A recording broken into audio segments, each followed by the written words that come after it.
It's still a Category 4 hurricane with wind speeds of 155 miles per hour, and it's currently passing between the central Bahamas and Cuba. Irma will continue to track west-northwest as a major hurricane through Saturday. Irma is forecast to turn northward Saturday night, then make a potential landfall in southern Florida late Saturday night or early Sunday. The forecast has shifted westward since this time yesterday, with the official track taking it northward across the Florida Peninsula through early Monday. This interaction with land will cause Irma to weaken as it lifts northward toward the area. Irma is then expected to move northwest across Georgia Monday and Monday night. While this track will bring less significant impacts to the state, there are a few things to remember. One, the wind fields will become larger as the storm lifts north, and the impacts from the storm extend a great distance from the heaviest rain and highest threat for tornadoes would bring much greater impacts to the area. In terms of impacts, even with the track, storm surge inundation of low-lying coastal areas is likely along central and southern portions of the South Carolina coast due to persistent strong onshore winds and higher than normal tide levels. In fact, coastal flooding is already occurring in some parts of the Lowcountry. If the storm were to track farther east than currently forecast, which is a possibility, storm surge flooding could be significant. We will continue to work with the Hurricane Center throughout the day to refine the storm surge forecast, which is potentially one of the greatest impacts we can see. We should also mention the tropical storm force wind gust, potentially strong enough to cause scattered damage to trees and power lines, could occur throughout the state. The best chances for the strongest winds are south and west of Interstate 26. These winds will also likely result in some power outages. Significant amounts of rainfall are possible, which could lead to localized flash flooding, and minor to moderate river flooding is also a concern toward the middle and latter part of next week. So we ask everyone not to let your guard down with the latest change to the forecast. Significant impacts could still occur across the state, and it's important to follow the advice of local emergency management officials. Thank you. Anybody have any questions about the weather? The weather report or predictions? Any heights in terms of storm surges possible? We're going to work with the Hurricane Center today to try to refine some numbers and be able to give you a little more detail this afternoon. But with the track of the storms to the west, we're still concerned that we could see some storm surge flooding, and we already have higher than normal tides right now causing issues. So we want to refine those numbers some before we... Where is that flooding occurring now? I believe along portions of the Charleston County coast. I heard of some reports of homes potentially being undermined from the rising water levels there. Normal flood-prone locations, but right now there are already some strong winds pushing those water levels a little bit higher than normal. With the release of water from the dams upstream, is that also causing the inundation problem? Is it affecting it at all? No, that's not impacting the inundation that we're seeing along the coast. That's just due to the onshore winds and the higher than normal tides. Any release on the dams would have an effect on the rivers, but right now we're not expecting anything to get really above minor or moderate flood levels on the area rivers. But the two joining at the coast isn't contributing at all? No, shouldn't be a factor. By undermining houses, what he means is the water is under the house. It's reaching the homes. In some of the spots that typically experience flooding when we have higher than normal tides. So, but we are already seeing that, and we expect conditions to only worsen as we head through the weekend, especially by Monday. Okay, thank you. Briefly, the Team South Carolina has already been introduced to everyone, and of course we're still doing, and we're in the same status as we were yesterday. That is that, number one, there are a lot of additional vehicles on the South Carolina highways, particularly I-95. As you know, this hurricane is coming up through Florida and Georgia, and with its apparent turning to the west, that means Georgians are not going to the west, but they're turning more towards the north and the east, which brings them right up I-95. So there's going to be a lot of extra traffic on South Carolina, a lot of traffic, and what we urge South Carolinians and others to do, if you don't need to get on that highway, don't need to get on these big highways that these pass-through visitors would normally take, try to do that. Go another way, and let's try to relieve some of that traffic so they can get on through as quickly as possible.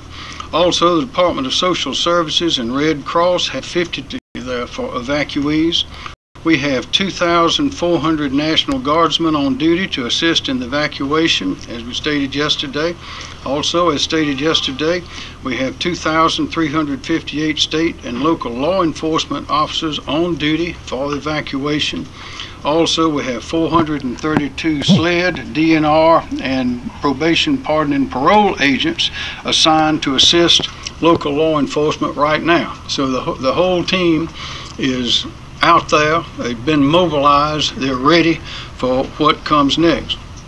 The decision has been made by the Team South Carolina professionals to ensure the safety of every South Carolinian. Everything that we are announcing or doing is based on a lot of information, all the most available and best, most reliable information. For that reason, we are delaying the final decision on evacuation orders until after we receive more information about the hurricane at 5 o'clock this afternoon. That's when we'll get another full comprehensive report on the hurricane from the National Hurricane Center about evacuations.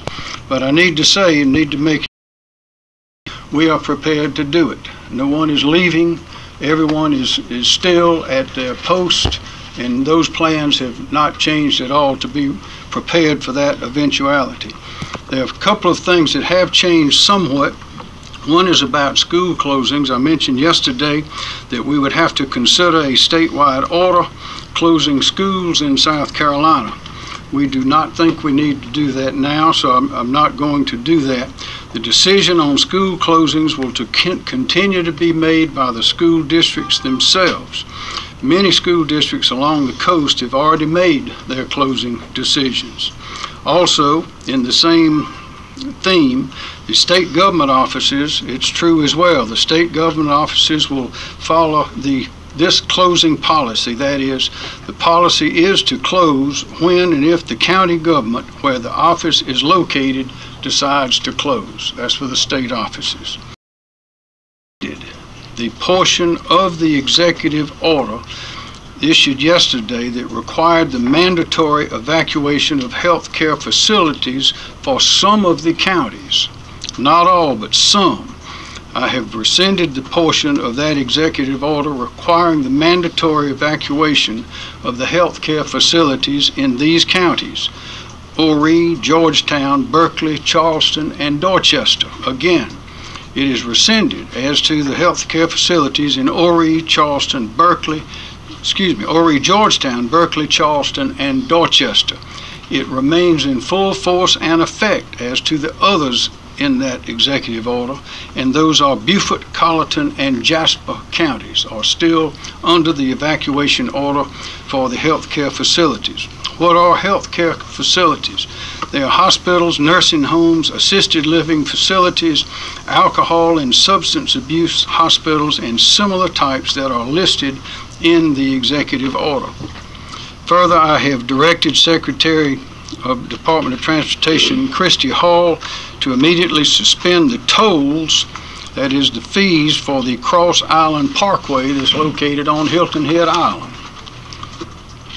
I mentioned earlier we're going to have a lot of Floridians and probably Georgians as well joining us over this weekend, so let's be good hosts, and let's also be careful, men and women of South Carolina. If you don't need the gas in your vehicle, don't get it. We don't want to start a run on these filling stations. There are reports here and there of people, filling stations selling as much gas in one day as normally they would in a week. It's just not necessary to do that. You don't need to keep your vehicle filled up right to the brim. You don't need to top it off every day. Just keep a decent supply of gas in there and we'll be all right. And there'll be plenty of gas for those people coming through that will need to gas up somewhere in South Carolina to keep on moving to their ultimate destination. That's all we have for right now. And now I'd like to call on Christy Hall, Secretary of the Department of Transportation. Thank you, Governor. As the Governor mentioned, we are seeing increased traffic flows through the state. We reported yesterday about 27,000 additional traffic loads on our highways. That number has increased by an additional 65,000 as of today, so we're looking at excuse me, more than 92,000 additional vehicles traveling across our interstates in the South Carolina. There are pockets of congestion across the state. I-95, sections of I-26 are congested, as well as US 321. Traffic is heavy, however, it is moving. We have deployed our State Highway Emergency Patrol, our SHIP units, as well as our maintenance units, and Highway Patrol is assisting as well on those routes to help keep traffic moving. And we've moved to 24-hour operations along those routes to make sure the traffic continues to move. Our rest areas and welcome centers are also operating at 24-hour capacity. And as the governor mentioned, when and if there's movement out of the areas, make sure you plan ahead. I encourage you to sign up for our 511 app if you don't already have it. It has real-time traffic data that's available to the public. And our call center at 1-855-GO-SC-DOT. That's 1-855-467-2368 is available to assist any motorist make travel arrangements. Thank you, Governor. To travelers, so we have instituted line patrols, putting our troopers on the interstates, whether it's 95, I-26, and your major highways, to help manage that traffic. We've also staffing some of the traffic control points to help again manage that the traffic, working with some of our law enforcement partners. I could not overstate the importance of the clearance of our roadways, so we focus on quick clearance of collisions and disabled vehicles to get those vehicles off the road as quickly as possible, partnering with the South Carolina National Guard. We are utilizing their records to clear the roadways expeditiously should those vehicles obstruct the normal flow of traffic. And just on a final note, since we have a lot of out-of-state travelers in our state, I just would like to remind the motoring public two things. Number one, please move over for emergency vehicles, for we'll be responding to different types of calls for service. And the second point is, if you're involved in a minor collision, please move the vehicle from the road. The medical emergency evacuation order currently for the remaining counties that are in the order as it exists now. The 3 hospitals have requested a waiver request. We're in the process of evaluating those at this point. General? We're good to go. He's good to go. Sir, I'll just say one thing is in the personal preparedness area, still a good resource is our hurricane guide, which is available on our website. It's got a lot of preparedness tips as you might prepare for evacuation. And our website itself, scemd.org, has a wealth of information there. So I highly recommend you go there. It's got know your zone information. You can type in your address, find out if you're in a zone. I could ask you about the shelters real quick. Are they still in a preparedness state? Can you staff them all up quickly? Is that process, like the road, still viable? Yes, sir. That's still all ready to launch if the evacuation order is given. All of them, or with the schools going back to school, would that change your plan? Well, this proposed evacuation time right now is maybe Saturday, and schools are closed, so we shouldn't have any problems at all in opening those the ones that the governor just talked about. Governor, tell us about what you're weighing personally in terms of to evacuate or not to evacuate. How does traffic from the other states factor in? How does maybe anger at being evacuated over potentially not needing to? What do you? Well, those are the kind of questions that come up every time we have a storm. People don't like to leave their homes and businesses, and as little as they like leaving them, they want to get back to them immediately. And actually, there's a lot more concern and disruption in trying to get back than there is in getting out. It's slow to get out, but often to get back in. Of course, you can't get back in until the evacuation orders has been lifted. And people often don't understand that although it may look clear, it's not, because you have trees down, you have electrical lines down, you have all sorts of problems that we don't want to exacerbate by having people driving down the roads and going into their homes. So we have, as I've said before, we have a team of real professionals that fortunately or unfortunately have had a lot of recent experience with these kind of things, both with a flood and a hurricane. And we are as prepared as we can be. But it's always a question of the safety of the people. That's always the question. And sometimes there's a little bit of inconvenience involved with being sure that you're being safe. Yes, ma'am. Governor, you mentioned that there were some shelters open in 12 counties that are on standby to open in 12 counties? That's right. Which counties are those? Those are the ones sort of in the middle of the state. I don't have them a list. They're not in the low country. They're on outside of the zone of danger and high water and all that. We can provide that information. Let me mention this also. We don't have the blue hurricane sign today. We still ask everyone to be sure to follow those signs upon evacuation. Upon evacuation, if and when we have evacuation, follow those signs and don't go by Google, don't go by social media. Follow those signs and follow the official sources, because there's a lot of. You ought to see all the people that are just in this building, not to mention those on the team around in the counties who are collaborating and sharing information to come up with the very best information that we have. So everybody take a look at those signs and follow them.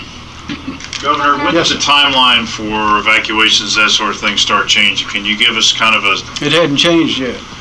But when did we start looking at the possibility of this not being what we were thinking? Well, it has never changed. We've said from the beginning, and everyone has been watching the same weather maps. Maybe we have a few more access than the average citizen, but we've been watching them assiduously with teams of professionals all over, and you never know where a hurricane is going to go. This one appears on the trajectory that it is on now to be headed a little more to the west than we thought, but we could wake up in the morning, it could have doubled back on us for all we know. That's why, as we mentioned earlier, we're still in place.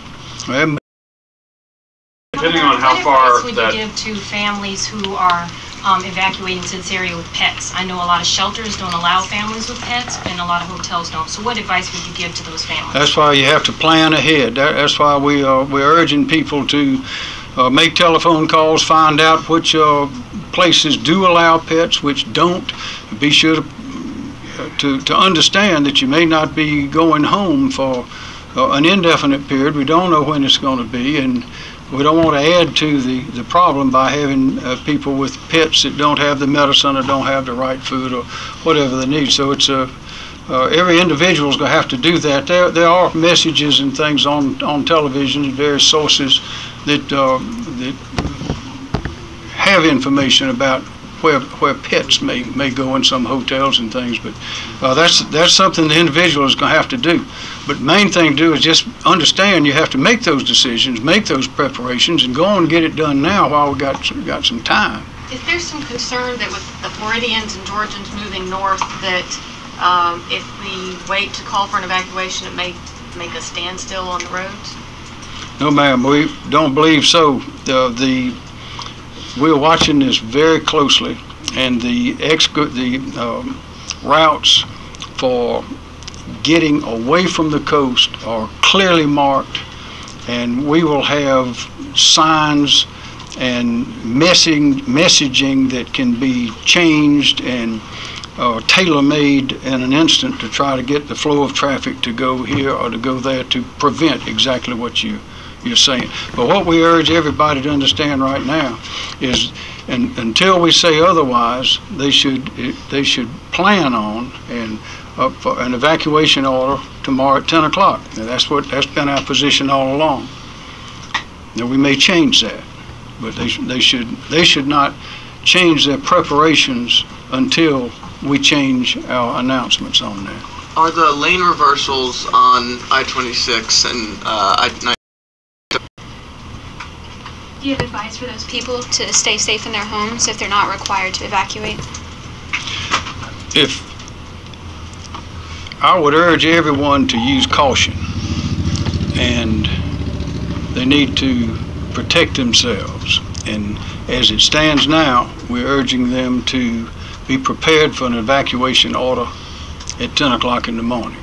And that may change at 6 o'clock this evening, when we get information after 5 o'clock this evening, from the full weather predictions and reports and more details. But as from now, just as our mobilized professionals, law enforcement, National Guard, and the others I mentioned, they're still on duty and they're on the scene. Everyone else should take that same kind of precaution. And where can people park their cars at higher ground? Will there be garages made available? Ma'am, that's one that people will have to make preparations for, but we know one thing for sure. The ground is higher the farther you get away from the coast. So get away from the coast. Are there any areas in the state, like Myrtle Beach, for example, where you can take evacuations off the table at this point? We're not taking anything off the table at this point except for the mandatory evacuations of those health care facilities. And that's not all of them. They are in some counties, but we're remaining in Jasper, Beaufort, and Colleton. They are still under the evacuation. You mentioned people didn't need to go fill up their cars with gas. Are you concerned about a shortage in the state? I am concerned about spot shortages due to a panic. We've been through these things before. You got to be reasonable. You don't need a full tank of gas if a half a tank will get you all the way to Spartanburg.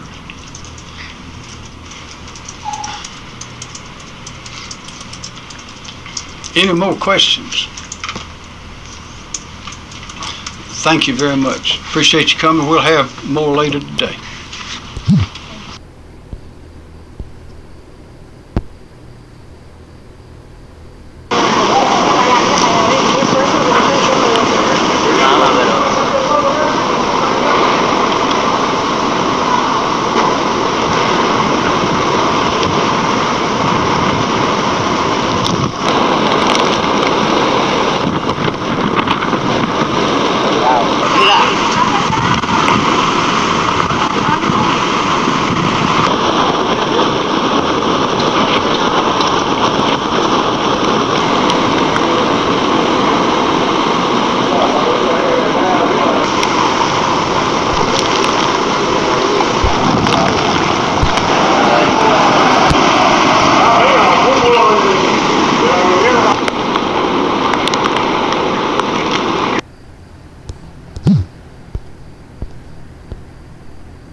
Products that can all be found on.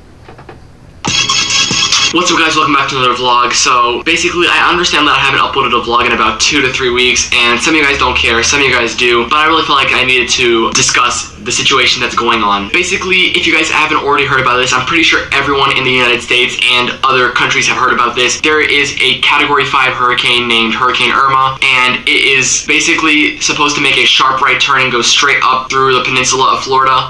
And for those guys who are not aware, I live in Central Florida, so that's gonna be pretty much getting hurricane force winds. Like, it's pretty much gonna be really bad. Basically, by the time this video is uploaded, Hurricane Irma should be making landfall somewhere around South Florida and making its way up to where I live, and me and my mom have made the proper decision to go to a shelter just for the heck of it. You know, it's better to be safe than sorry. A lot of people are saying, why don't you stay in your house? You know, I don't really trust this house. I trust it, but I don't trust it. But it's like I said, I don't want to take any risks. I'm dropping all the marbles and we're going to be going to a shelter by the time, like I said, this vlog is uploaded. Now, I'm really hoping that there's power and that the power isn't knocked out, because I believe during Hurricane Katrina, which was back in 2005, it was a Category 4 hurricane when it hit us and the power was out for like 2 weeks. Hopefully I can find a way to get power and upload the next vlog after this video. And I don't want to be talking too much, but I just wanted to like implant one more thing. So earlier today, I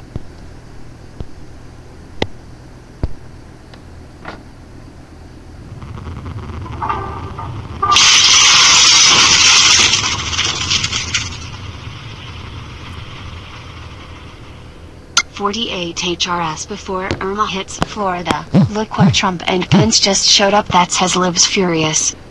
President Trump and Vice President Pence are off to Camp David for the weekend. They'll keep a close eye on Florida as Hurricane Irma is expected to hit sometime on Saturday, depending on what Irma feels like doing. Current predictions see Irma striking Florida on Saturday night. Other predictions see liberals crying enough tears to account for every raindrop in the hurricane because they'll most likely be mad that Trump and Pence aren't in the hurricane. Trump traveled to Texas twice to be with Hurricane Harvey survivors, and he will probably travel to Florida as soon as it's safe and the storm has moved away from the panhandle. But that won't be good enough for liberals. They'll complain Trump isn't there fast enough. Even though much of Florida has been evacuated, the liberals will still complain. They want him there now, probably in the eye of the storm where it will whisk Trump out to sea, but that won't happen. It's too dangerous for most people to travel into Florida while there's other people evacuating. Liberals will just have to deal with it. If they cry enough, then perhaps Trump can take a canoe to Florida along the sea of liberal tears. Writer Oliver Willis had choice words about Trump's travel plans, but they fell flat of a Category 1 bashing. I provided some commentary to his article on Share Blue. Trump also ran away to Camp David just as Hurricane Harvey brought unprecedented flooding to Texas a couple weeks ago. Willis fails to mention Trump visited Texas twice, spent time with people, and even carried some supplies back and forth. Not bad for someone over 70 years old. What did Oliver Willis do? Watch it unfold from his desk, couch, or toilet. Municipalities all across Florida are declaring a state of emergency, and certain parts of the state, like the Florida Keys, are facing mandatory evacuations in advance of the storm, which is a Category 4 though that could increase as it spends time over water. As that happens, the Trumps and Pences may be enjoying a foursome at Camp David's golf range. Quite risque choice of words, sir, but we don't know Trump's plans once he arrives at Camp David. Regardless, it doesn't matter. Trump can't do much while Hurricane Irma is active around Florida. Trump can only keep tabs on it and be prepared to act. Other than that, if he was golfing while the storm surged, then it doesn't really matter. I predict Trump travels to Florida as soon as he's permitted and does the same thing for them that he did for Texas. Care to mention that Trump signed a $15.3 billion Harvey aid package? Trump can sign an aid package from Russia if he wanted to. The point is that it gets done and people recover from natural disaster. Trump isn't going to rebuild people's homes while dressed like an Amish person and build someone a house in a day. The National Weather Service warns of life-threatening storm surge and wind impacts to much of the state, which should be on Trump's mind as he decides whether to relax in the heated pools at Camp David, watch a film in the movie theater there, play a few games in the bowling alley on site, take a horse out on the riding trails, or even see if he can master skeet shooting. It will be on everyone's mind. Doesn't matter what anyone does this weekend, they'll be paying attention to the news and hoping everyone is safe. What are we doing about it? We're writing stories about it from the comfort of our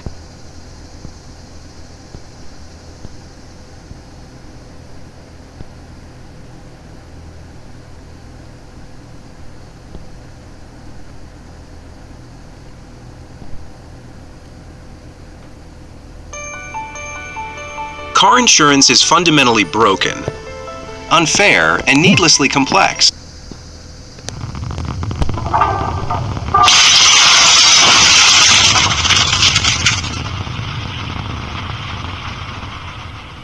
Florida governor has shocking forward warning to people who are refusing to evacuate. The state of Florida is no stranger to big storms, but Hurricane Irma is a storm that might just set some new records. It has already blown across several island areas and left mass devastation in its wake. Because Floridians have experienced a few hurricanes in the past, they do know a little bit about what to expect, but they also, in some cases, have become complacent about it.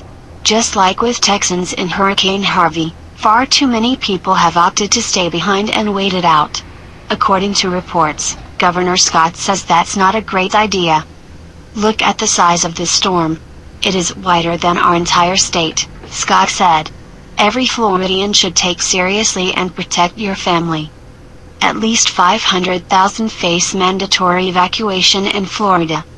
Mandatory evacuation orders were also given to all of coastal Georgia. I encourage all Georgians in our coastal areas that could be impacted by this storm to evacuate the area as soon as possible, said Georgia Governor Nathan Deal.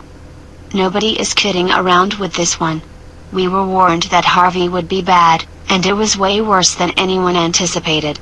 We don't even yet know just how many lives were lost in that storm, and this storm is anticipated to be even worse. Unfortunately, like with so many people in the United States, a whole lot of people just want to lean on the government to fix their problems after they do something they were warned not to do. The liberal masses especially seem to want to flip the finger at the national laws and then blame the powers that be when something bad happens. The governor addressed that as well. Hurricane Irma's path has shifted west, with the hurricane expected to hit both coasts of Florida extremely hard, with the hurricane being wider than the whole state. If you live in any evacuation zones and you're still at home, leave. Scott warned Floridians at a news conference Thursday, according to Fox News. Do not try to ride out the storm, we can't save you once the storm hits. 10 people in the Caribbean have already been killed by the Category 5 hurricane, which is the strongest Atlantic hurricane ever recorded. We can't save you are some pretty strong words from the governor of a state. Generally, there's a whole lot of "we will survive this together and y'all stay safe" out there by politicians when their state is in danger, but not today. They are not kidding around. If you don't get out, you are taking your life into your own hands. And with the dangerous and imminent nature of the storm, who can blame them for washing their hands of those not concerned enough with their own safety to get out? Irma is almost on top of Florida and the time is now. The eye of the hurricane is expected to hit Florida Saturday night to Sunday morning.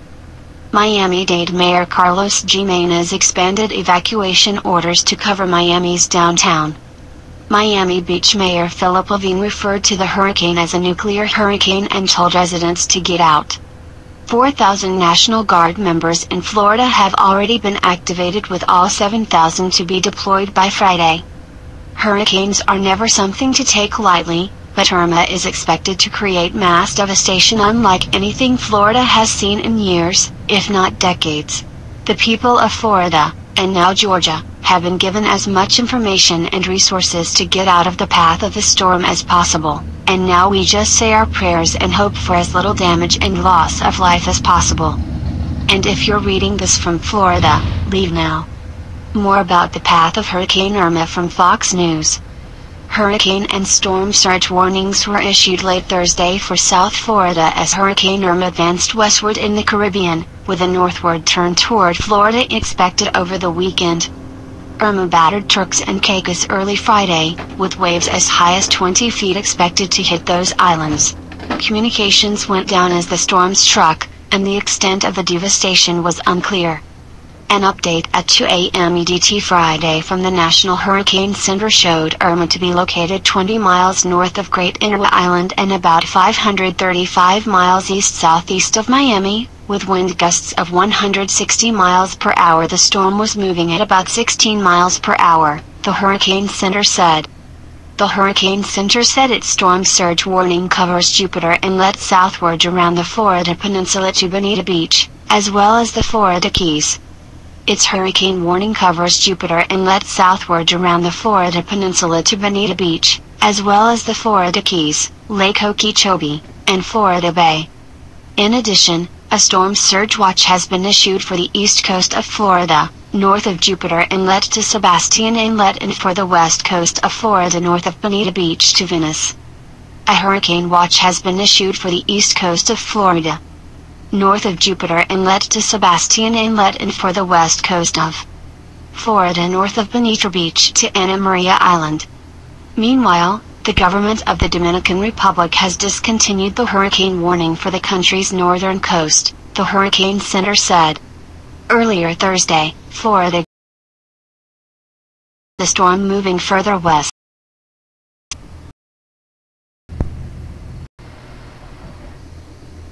Miami Airport.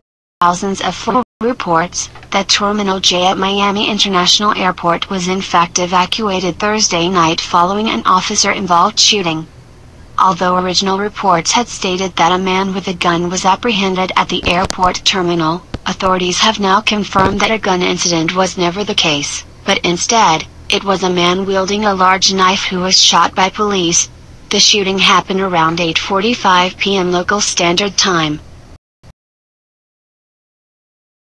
Unclear whether the unidentified man went through a TSA checkpoint, but managed to breach the restricted area and Floridians to evacuate as continued by our Peninsula a quarter century ago.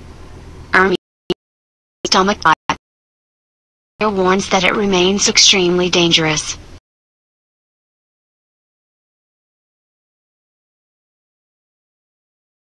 Fernandina Beach. It has also announced a storm surge warning for southern Florida and the Florida Keys, warning of a danger of life-threatening inundation. Irma has me sick to my stomach, said Eric Blake, a scientist with the National Hurricane Center, on his personal Twitter account on Thursday evening. This hurricane is as serious as any I have seen. No hype, just the hard facts. Take every life-saving precaution you can. I have little doubt Irma will go down as one of the most infamous in Atlantic hurricane history, he added. Hurricane Irma is of epic proportion, perhaps bigger than we have ever seen. Be safe and get out of its way, if possible, said President Donald Trump on Twitter Friday morning. He said that the federal government and the Coast Guard were ready to help victims. As of Friday morning, Irma's death toll stands at 19. The storm leaves a path of devastation across the Caribbean. On Thursday night, the storm made landfall on St. Martin, a tiny island of 74,000 people, popular with European tourists. Daniel Gibbs, the president of the French territory of the island of St. Martin, estimated that 95% of his country had been obliterated. There are shipwrecks everywhere, destroyed houses everywhere, torn off roofs everywhere, he told Radio Caribes International, as translated by the New York Times. It's just unbelievable. It's indescribable. The path could bring catastrophic storm surge effects to Biscayne Bay. Witnesses described similar scenes on the island's Dutch half. It's like someone with a lawnmower from the sky has gone over the island, said Mary Lou Rowan, a European tourist visiting St. Martin, part of the Netherlands. Officials also described outright devastation on the tiny island of Barbuda, which the storm directly hit earlier in the week. The Prime Minister of Antigua and Barbuda said the vast majority of that island's housing had been destroyed. Barbuda right now is literally a rubble, he said. Another storm, Hurricane Jose, which strengthened to Category 3 on Thursday, could strike the island within days. And though Puerto Rico was spared a direct encounter with Irma's massive center, about 60% of its households were left without power from high winds. 50,000 people are without water on the island, according to the government. Hurricane Irma now continues on its northwest track. The eye of Irma should continue to move westward away from the Turks and Caicos Islands and toward the southeastern Bahamas this morning, said the National Hurricane Center. The core of the hurricane will then move between the north coast of Cuba and the Bahamas during the next day or two, and be near the Florida Keys and the southern Florida Peninsula Sunday morning. A 20-foot storm surge is expected in some parts of the Bahamas, and tourists have been evacuated from Cuba's northern coast. The government of the Bahamas also closed the country's main international airport on Nassau. By Sunday morning, hurricane conditions will have set in across much of South Florida. The National Hurricane Center's forecast put the storm on a path for the southern tip of the Florida Peninsula, sending its eye up the eastern Everglades and the western half of Miami-Dade County. Such a path could bring catastrophic storm surge effects to Biscayne Bay while whipping both Florida's east and west coasts with powerful winds. The storm was forecast to make landfall as a Category 4 storm with 150-mile-per-hour sustained winds. Irma is the first storm ever observed to sustain winds of 185 miles per hour for longer than 24 hours. Any aggravated storm surge in Miami could be catastrophic. More than 4/5 of Miami-Dade County is 10 or fewer feet above sea level, and almost all of the county would flood in a Category 5 storm. But effects will be felt across the state. As of Friday morning, the National Weather Service said chances were better than 90% that sustained tropical storm force winds, defined as greater than 39 miles per hour, would blow across a vast swath of the peninsula, from Miami to Orlando, Fort Myers to West Palm Beach. Tens of thousands of Floridians have already heeded orders to evacuate, backing up Interstate 95 to the Georgia line. About half of the gas stations in Miami had closed. Yet there are some signs that evacuation orders will be ignored or simply haven't reached some Floridians yet. The Miami Herald has found mobile home parks where half of the residents are planning on riding out the storm. Thousands of Miami residents are too poor to be able to afford the high gas costs of evacuating. No matter what future devastation it may cause, Irma has already broken global hurricane records. It is the first storm ever observed, in any ocean, to sustain winds of 185 miles per hour for longer than 24 hours. And it helped make Thursday the most energetic day for hurricanes on record in the Atlantic. Two other cyclones, Jose and Katia, are churning through the Atlantic basin. Irma's effects can already be felt far from Florida. Hotels in Atlanta were sold out of space. And a team of meteorologists including experts from Florida and the continental United States, and 2 from Hawaii have flown into the Washington, D.C. area to staff an emergency backup National Hurricane Center. If the one in Miami loses contact with the world during the storm, a backup center in College Park, Maryland, will leap into action forecasting a storm affecting their colleagues to the south. Forecasts have warned Irma could make landfall by Sunday morning. The mayor of Miami-Dade, Carlos Jimenez, has announced evacuation orders for downtown Miami and other parts of the city, along with southern parts of the county.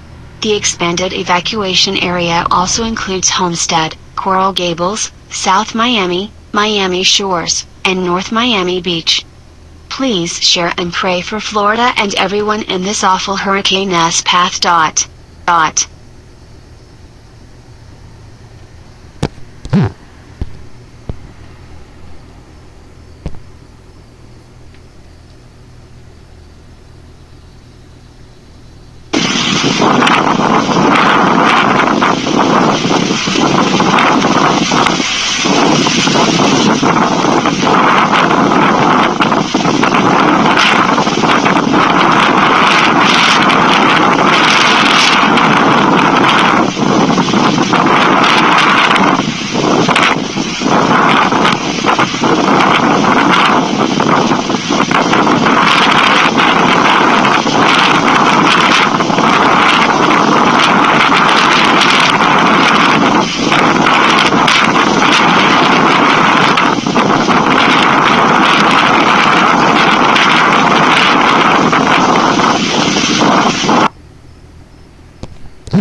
Kindle, Miami, they packed up the car, the dog and their family and headed north.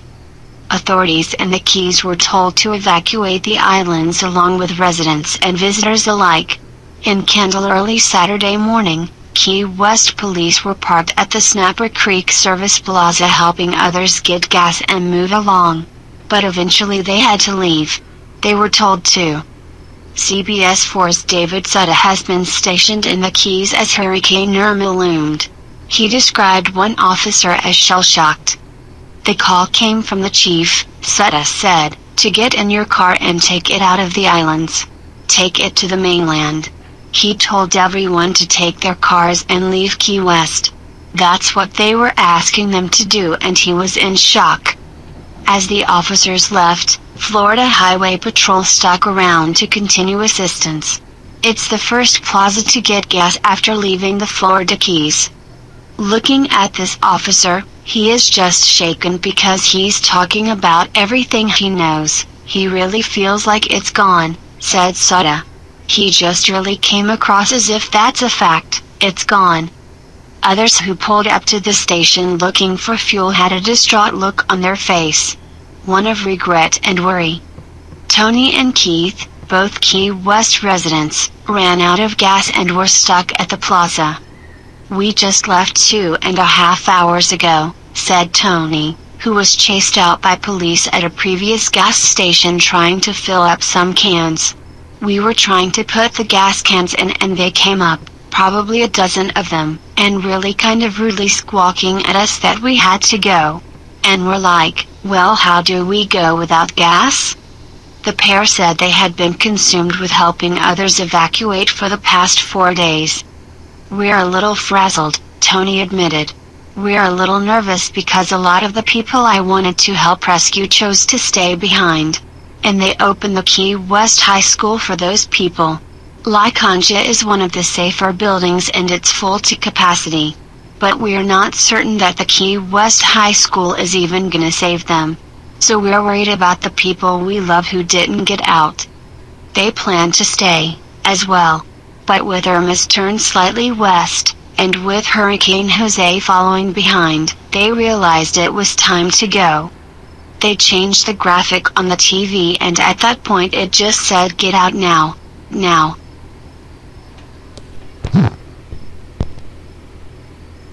Well, that's all the breaking news, I guess, from the last hour with Creative Commons attributions. So I'm going to take it to the NOAA website real quick and look at the last water vapor loop for the last 30 minutes.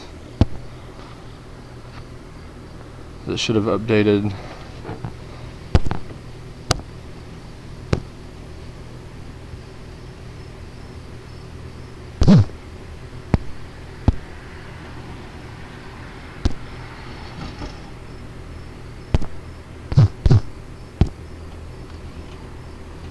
If you guys want to check it out, that's the URL right there, www.nhc.noaa.gov.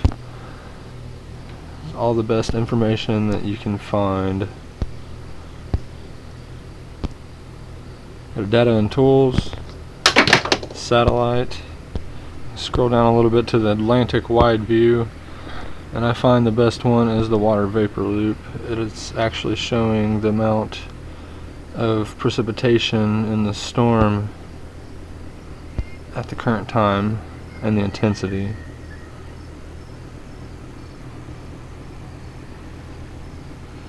So let it load up a little bit.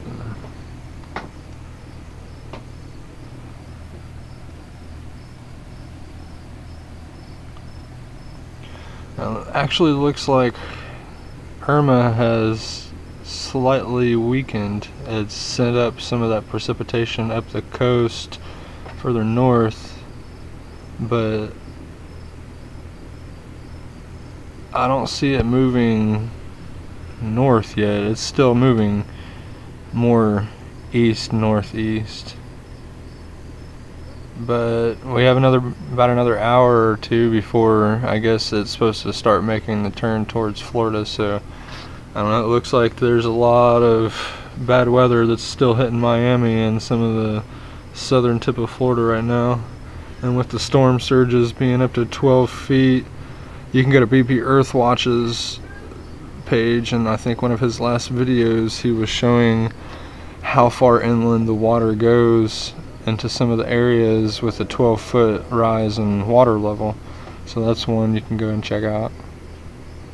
But this is the last update for at least until tonight, when the next set of data comes out from the NOAA.